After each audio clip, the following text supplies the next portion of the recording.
Pinapupunta ako ni partner sa Hong Kong para may mag-alaga sa kanyang treatment, pero hindi ako nakapunta dahil sa aking kapatid hanggang sa Dear Ate Vine.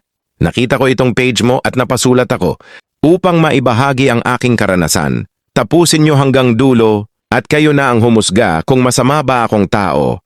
Itago nyo na lang ako sa pangalang Omar, 30 anyos, at ang aking partner ay 32 ayos at isang OFW sa Hong Kong. Matagal na kaming magkasama at may plano na sana kaming magpakasal. Lahat ay tila maayos. May pangarap, may plano at may pag-asa. Ngunit dumating ang isang pangyayaring tuluyang nagpabago sa lahat. Isang araw, sinabi niya sa akin na kailangan niyang ma-admit at sumailalim sa isang operasyon. Hindi biro ang sitwasyon. May kaba, takot at pangangailangan ng emosyonal na suporta. Ang una niyang hiniling ay makapunta ako roon para samahan siya. Hindi lang sa operasyon kundi pati na rin sa recovery period pagkatapos nito. Gusto ko siyang puntahan. Totoo yon. Bilang partner, alam kong responsibilidad ko siyang samahan sa mga oras na iyon. Pero sa parehong panahon, may emergency din sa pamilya ko dito sa Pilipinas. Ang kapatid ko ay buntis at bigla ang kinailangan ng matinding pagbabantay at tulong. Kami na lang ang naiwan sa bahay dahil nasa bakasyon ang mga magulang namin. Walang ibang pwedeng mag-asikaso.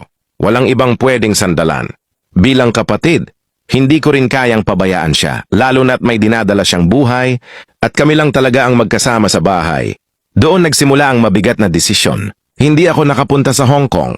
Ipinaliwanag ko ang sitwasyon sa partner ko na hindi ko siya iniwan dahil ayaw ko, kundi dahil may responsibilidad din akong hindi pwedeng talikuran. Sinabi ko sa kanya na pansamantala lang iyon, na kapag naging maayos ang sitwasyon, di ay gagawin ko ang lahat para makapunta at makabawi. Pero hindi iyon sapat para sa kanya. Sinabi niya na hindi na niya kayang ipagpatuloy ang relasyon at hindi na niya itutuloy ang kasal. Ang takot niya raw ay ito na raw ang magiging pattern ng buhay. Namin kapag kami nag-asawa na, nakikita niya ang sarili niya na mag-isa sa ibang bansa, may pinagdadaanan, habang ako raw ay mananatiling nakatira kasama ang pamilya ko, walang trabaho ron, at palaging inuuna ang pamilya ko kaysa sa kanya.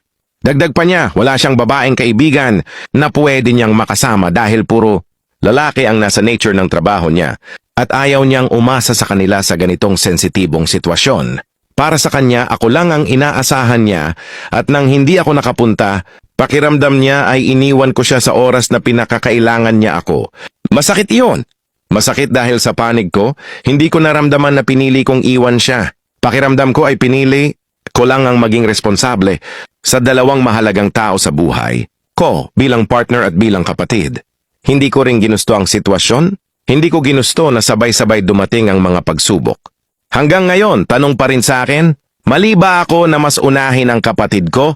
Kasalanan ko ba na may responsibilidad pa rin ako sa pamilya ko?